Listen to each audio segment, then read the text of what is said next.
청년부를 담당하고 있는 정찬민 전도사입니다. 제가 우리 교회에 온 지 2달 조금 넘었기 때문에 혹시 모르시는 분이 계실까봐 제 소개를 간단하게 했습니다. 사실 제가 우리 교회에 오기 전에는 김포 지역을 와본 일이 거의 없습니다. 그냥 기억나는 거라고는 제가 군대에 있을 때 동계훈련을 한번 검단으로 왔었는데, 근데 지금은 또 검단이 김포가 아니라고 그러더라고요. 그때는 거기도 김포라고 했었는데, 그때 정말 바람이 엄청나게 불어서 추웠던 그 기억 외에는 심지어 저는 최근까지도 김포공항이 김포에 있는 줄 알고 있었는데, 이제는 서울로 이렇게 변경이 됐다고 그러더라고요. 그럴 정도로 김포에 대해서 사실 거의 온 적도 없었고 잘 몰랐었습니다. 그리고 우리 교회에 올 때도 우리 교회에 대해서 그렇게 아주 자세히 알지는 못한 상태로 왔는데, 이렇게 한 2달 정도 지내다 보니까 정말 여러 가지 면에서 우리 교회가 굉장히 좋은 교회다라는 생각을 했습니다. 먼저 첫 번째는 우리 성도님들이 너무나 다들 마음 따뜻하게 저를 또 맞아주시고 다들 좋으신 분들이어서 그게 너무 좋았고, 그리고 또한 우리 담임 목사님이야 모든 교직원분들도 너무나도 인격적으로 좋으신 분들이라서 굉장히 좋았습니다. 근데 그 중에서 특별히 3가지, 우리 교회에 와서 좋은 점을 3가지 꼽으라고 한다면, 먼저 첫 번째는 교회의 이름이 너무 좋습니다. 아름다운 교회. 저는 지금까지 살면서 아름다운이라는 단어를 별로 사용해 본 적이 없는 것 같아요. 그런데 사실 아름다운이라는 말이 굉장히 예쁘고 좋은 말이잖아요. 근데 그러한 말을 평상시에 사용할 일이 별로 없었는데, 제가 우리 아름다운 교회 오고 나서 주위의 사람들이 어느 교회에서 사역하시나요? 그러면은 저는 김포에 있는 아름다운 교회에서 사역합니다라고 얘기를 하면서 어쩔 수 없이 아름다운이라는 말을 쓰게 되는 거예요.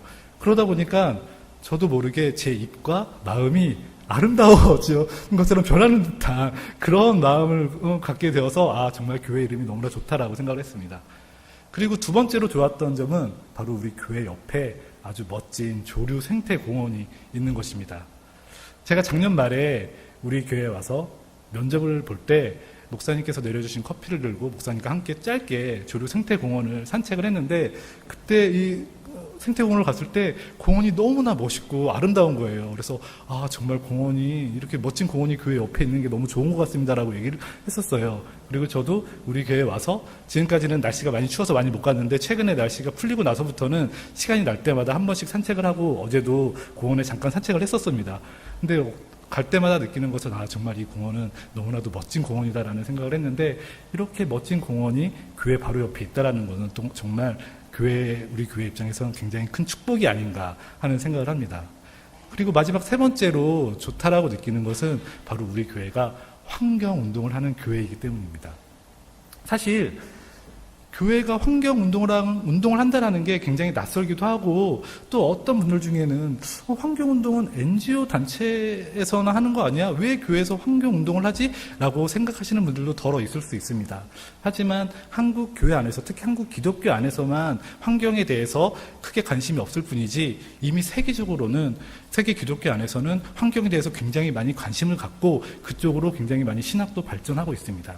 특히 1900년 후반부터 생태신학이라고 하는 그런 신학이 생기면서 기독교 안에서 환경에 대해 굉장히 많이 관심을 갖게 되었는데요. 이 생태신학이라고 하는 것은 무엇이냐면은, 하나님의 구원의 대상은 인간뿐 아니라 하나님이 창조하신 이 자연 만물 모두가 구원의 대상이다라고 하는 그런 기독교적 세계관을 인간으로부터 자연 만물까지 넓힌 데서 시작한 신학이 바로 생태신학입니다. 이러한 생태신학이 시작한 데에는 크게 2가지의 이유가 있는데요. 먼저 첫 번째는 기독교 신학 안에서의 신학적 성찰로부터 시작되었습니다. 그 1900년대 초반까지의 기독교 신학은 대부분 인간 위주, 즉 사람 위주의, 그 안에서도 남성, 백인 남성, 그리고 부유한 계층에 속하는 사람들 위주로 신학이 발전되었고, 그러한 사람들 중심으로 성경도 많이 해석이 되었습니다. 그런데 그때 이후로부터는 그렇게만 해석되는 것이, 그렇게만 신학을 하는 것이 옳지 않다라고 생각하면서 거기에 속하지 않았던 사람들의 신학이 시작되었습니다. 바로 흑인 신학이라든가 여성 신학, 그리고 한국에서는 민중 신학 같은 것이 발전하기 시작했었고, 거기에 더 넓혀서 인간으로부터 자연 만물까지 세계관을 넓히면서 생태신학이 발전한 것입니다. 그리고 2번째는 바로 기독교인들의 자기 반성으로부터 시작됐습니다. 지금 환경 문제는 전 세계적으로 굉장히 큰 문제가 되었는데 이렇게 자연이 파괴된 시작한 이유는 바로 18세기에 산업혁명 이후로부터 자연을 훼손시키면서 많이 파괴되기 시작됐는데요. 그때 산업혁명을 주도했던 나라들이 바로 서구 유럽의 나라들이었습니다. 근데 그 나라들은 그때까지만 해도 대부분이 다 기독교 국가였던 것이죠. 그때 당시에 서구 유럽의 기독교 국가가 무분별하게 막 자원을 사용하면서 그리고 엄청난 산업 폐기물을 이렇게 나오면서 환경을 오염시킬 수 있었던 것은 바로 이 세상 자연 만물이 인간의 것이다, 사람의 것이다라고 생각했었던 어떤 그런 착각과 오해로부터 시작이 되었습니다. 그런데 그러한 착각과 오해를 갖게 되었던 것은 바로 그 근거가 되는 성경 구절이 바로 오늘 우리가 함께 읽었던 창세기 1장 27절부터 28절의 구절입니다. 특히 28절 후반부에 보면은 땅을 정복하라, 모든 생물을 다스리라라는 그러한 단어가 나오는데 그 단어는 지금 우리가 들어도 정말 이 구절만 봤을 때는 이 자연 만물을 그냥 우리 인간이 사람이 자기 그냥 마음껏 해도 이렇게 사용해도 되는구나라고 그러한 뉘앙스를 풍겨주고 있습니다. 그 이유에는 아마도 바로 정복하라라는 그 말과 다스리라고 하는 말이 그 단어가 가진 뉘앙스 때문에 그럴 텐데요. 근데 우리가 조금만 그 단어에 대해서 자세히 살펴보아도 그 단어의 뜻이 결코 그런 의미만 갖고 있지 않다라는 걸 알 수 있습니다. 먼저 정복하다라고 하는 말을 보면은 사실 사전적 의미로는 다른 나라나 민족을 복종시킴이라고 하는 그런 사전 의미도 갖고 있지만 굉장히 하기 힘든 일을 끝까지 해내는 것을 또한 정복한다라고 합니다. 최근에 우리 교회에서 등산 모임이 생겨서 지난주도 그렇고 어제도 그렇고 목사님과 함께 성도분들이 같이 등산을 했었는데요.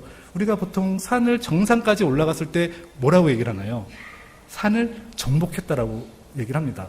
그럼 그렇게 정상까지 올라가서 산을 정복했다고 해서 그 산이 내 것이다라고 생각하거나 혹은 산에 있는 모든 것들을 내 마음껏 할 수 있다라는 의미는 아닌 것입니다. 여기에서의 그 정복하다라는 그 의미는 내가 정상까지 올라가는 게 굉장히 힘들지만 그 힘든 일을 내가 해냈다라는 의미로 썼을 때 정복하다라는 표현을 씁니다. 또한 그 정복하다라는 말을 어떨 때 쓰냐면은 무언가에 대해서 내가 잘 알게 됐을 때 정복하다라는 표현을 씁니다. 보통 중학교나 고등학교를 다닐 때 공부를 할 때 이런 얘기를 하잖아요.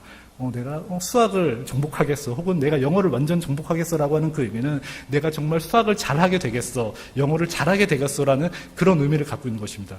그렇기 때문에 정복하다라고 하는 의미는 내가 무엇인가에 대해서 잘 알게 되는 것 또한 정복하다라는 의미를 갖고 있습니다. 그래서 그런 의미를 봤을 때 하나님께서 땅을 정복하다라고 말씀하신 것은 이 땅에 대해서, 이 자연에 대해서 너희 사람들이 잘 알게 되어라. 정말 정복하다라고 말할 수 있을 만큼 잘 알게 되어라. 거기에다가 그 일이 비록 힘들고 어렵겠지만 끝까지 최선을 다해서 잘 알 수 있도록 노력해라라는 그런 의미로도 볼 수 있는 것입니다. 또한 다스리다라고 하는 의미를 우리가 보통 어떨 때 사용하나요? 보통 왕이 백성을 다스릴 때 왕이 백성을 다스린다, 이럴 때 다스린다라는 표현을 쓰잖아요. 그렇다면 왕이 백성을 다스릴 때 잘 다스리는 게 어떻게 다스리는 건가요? 자기 욕심을 채우기 위해서, 자기만 잘 먹고 잘 살기 위해서, 자신의 권력을 위해서 백성들을 힘들고 어렵게 고통 가운데 놔두는 게 잘 다스리는 건가요? 그건 아니잖아요. 자신의 욕심을 내려놓고 백성들이 힘들어하지 않고 괴로워하지 않고 잘 먹고 잘 살도록 해주는 것, 그것이 바로 잘 다스리는 겁니다. 그렇기 때문에 하나님께서 우리 사람에게 모든 생물을 다스리라라고 말씀하신 것은 자신의 욕심을 위해서, 자신의 만족을 위해서 이 생물을 마음껏 사용하라고 하는 것이 아니라 이 세상의 모든 생물들이 잘 먹고 잘 살 수 있도록, 고통받지 않도록 하라라고 말씀하신 겁니다. 게다가 우리 사람을, 하나님이 인간을 창조하실 때 자신의 형상으로 창조하신 이유와 목적이 바로 이 세상 자연 만물을 잘 다스리게 하기 위해서 사람을 하나님의 형상대로 창조하셨음을 오늘 본문 27절을 통해서 알 수 있는 것입니다. 그렇기 때문에 이 자연 만물을 지키기 위해서, 잘 다스리기 위해서 환경을 지키는 운동을 하는 것은 바로 하나님께서 우리 사람에게만 주신 유일한 특권이자 의무입니다. 이것은 내가 하고 싶으면 하고 하기 싫으면 하지 않는 것이 아닌, 하나님이 우리 사람에게, 특히 하나님을 믿는 하나님의 백성이라고 말하는 우리 기독교인은 당연히 해야 하는 의무와 같은 것입니다. 게다가 환경을 지키는 운동을 하는 것은, 그러한 노력을 하는 것은 예수님께서 우리에게 보여주신 가장 큰 기독교적 가치를 따르는 삶과도 또 맞습니다. 예수님께서 우리들에게 보여주신 가장 큰 가치는 바로 다른 사람의 생명을 살리기 위하여 자신의 불편함을 감수하고 자신을 희생시키신 그러한 모습입니다. 사실 신이신 예수님이 인간이 되신 이유는 바로 다른 사람의 생명을, 즉 우리의 생명을 살리기 위함이었습니다. 근데 신으로 존재했다면 정말 아무런 거리낌 없이 굉장히 편안했을 텐데 인간이 되셔서 인간으로서 굉장히 많은 불편함을 감수하실 수밖에 없었는데 그런 불편함을 감수한 이유가 바로 다른 사람을 살리기 위해서, 생명을 살리기 위하여이고, 또한 예수님께서 십자가에 못 박히신 그 사건은 불편함을 넘어서 엄청난 괴로움과 고통을 당하신 건데, 그러한 괴로움과 고통을 당하면서 희생을 감수하신 이유는 바로 다른 사람의 생명을 살리기 위한 것입니다. 그렇기 때문에 예수님께서 우리들에게 가르쳐주신, 몸소 가르쳐주신 기독교의 가장 큰 가치는 다른 사람의 생명을 살리기 위해서라면, 다른 무언가의 생명을 살리기 위해서라면은 내가 나의 불편함을 감수하고 희생할 줄 아는 마음, 바로 그것이야말로 바로 가장 예수님께서 우리에게 가르쳐주신 기독교의 가치라고 볼 수 있습니다. 우리가 우리의 불편함을 조금 감수함으로써 이 세상 자연 만물을 살릴 수 있다면, 우리가 나의 불편함을 희생함으로써 다른 사람의 생명을 살릴 수 있다면 그것이야말로 진정한 예수님께서 우리에게 가르쳐주신 기독교적인 가치를 실현하는 것이자 예수님의 삶을 따르는 삶이라고 볼 수 있습니다. 사실 환경을 지키기 위한 운동을 하는 것이 굉장히 여러 가지 불편함을 감수해야 합니다. 하지만 그러한 불편함을 감수해야 하는 이유는 바로 우리가 예수님을 믿는 사람이기 때문에, 예수님께서 우리에게 가르쳐주신 그런 기독교 가치를 지키는 사람이어야 하기 때문에, 즉 예수님을 믿는 그리스도인이라고 한다면 마땅히 해야 할 일이기 때문에 우리는 그러한 불편함을 감수하면서 우리 자신을 희생할 줄 알아야 하는 것입니다. 그렇기 때문에 환경을 지키기 위한 그런 노력을 하는 것은 하나님께서 우리에게 주신 의무이자 그리스도인으로서 마땅히 예수님의 삶을 따라 사는 모습이라고 말할 수 있는 것입니다. 올해 우리 교회 그 주제는 우리들은 아직도 푸른 꿈을 꿉니다입니다.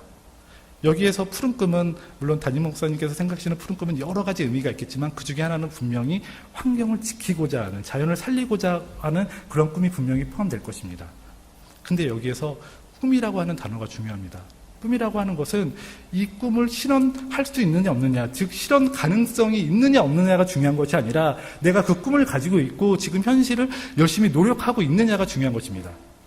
예를 들어서 어떤 부모가 자녀에게 너는 꿈이 무엇이냐라고 물어봤을 때 그 자녀가 저는 커서 대통령이 되는 게 꿈이에요 라고 말을 한다면, 그 부모가 그 말을 듣고서 대통령? 야, 대통령 아무나 되는 거 아니야. 대통령 되는 건 거의 불가능해. 그런 꿈 말고 너 가능한 꿈 꿔라고 말하는 부모는 아마 거의 없을 것입니다.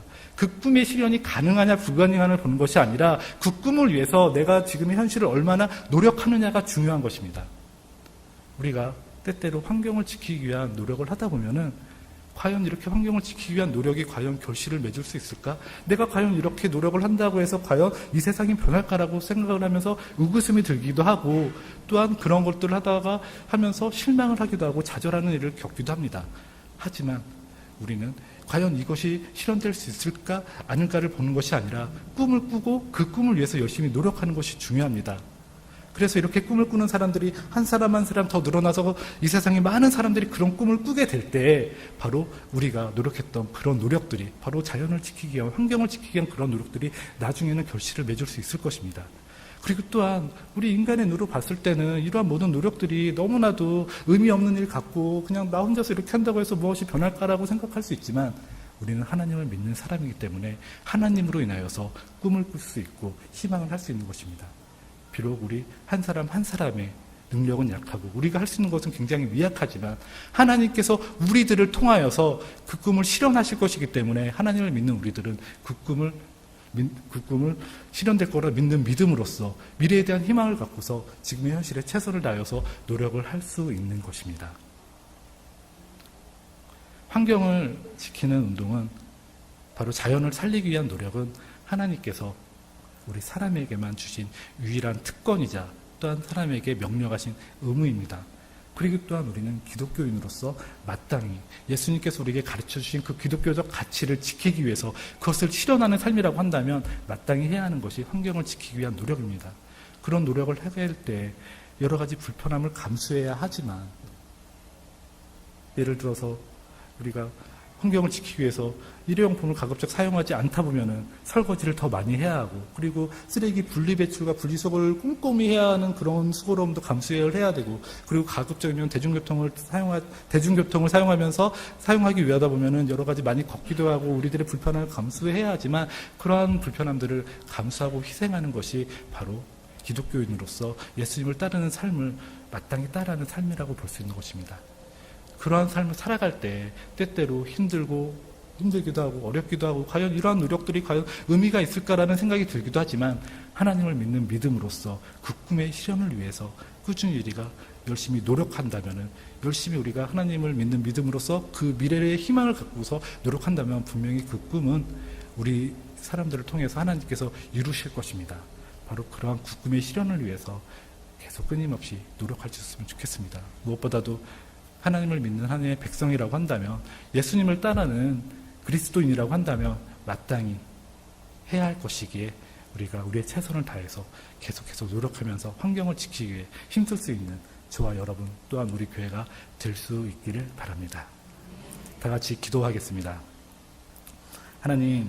하나님께서는 우리 인간을 하나님의 형상으로 창조하신 이유와 목적이 바로 이 세상 모든 만물을 잘 다스리게 하기 위함입니다. 그렇기 때문에 자연을 지키는 것은 하나님이 우리 인간에게 주신 유일한 특권이자 또한 의무입니다. 그런 것들을 잘 지켜나갈 수 있는 우리들이 될 수 있도록 인도하여 주옵소서. 또한 자연을 지키는 것은 다른 사람의 생명을 살리기 위해서 자신을 희생하신 그런 예수님의 가르침을, 기독교적 가치를 따르는 것이기 때문에 예수님을 믿는 사람이라고, 그리스도인이라고 말한다면 당연히 해야 하는 것이기에 그런 것들을 마땅히 할 수 있는 그런 우리 한 사람 한 사람이 될 수 있도록 인도해 주셔서, 때때로 그런 것들을 실현하기 위해서 노력하며 살아갈 때 힘들기도 하고 어렵기도 하고 실망을 주기도 하지만, 그런 것들에 실망하지 않고 하나님을 믿는 믿음으로써 꿈을 꾸고서 그 꿈을 실현하기 위해 노력해 나갈 수 있는 우리 모두가 될 수 있도록 하나님 인도하여 주옵소서. 하나님께서 우리의 삶 가운데 늘 함께할 줄 믿사오며 감사드리며 예수님의 이름으로 기도했습니다.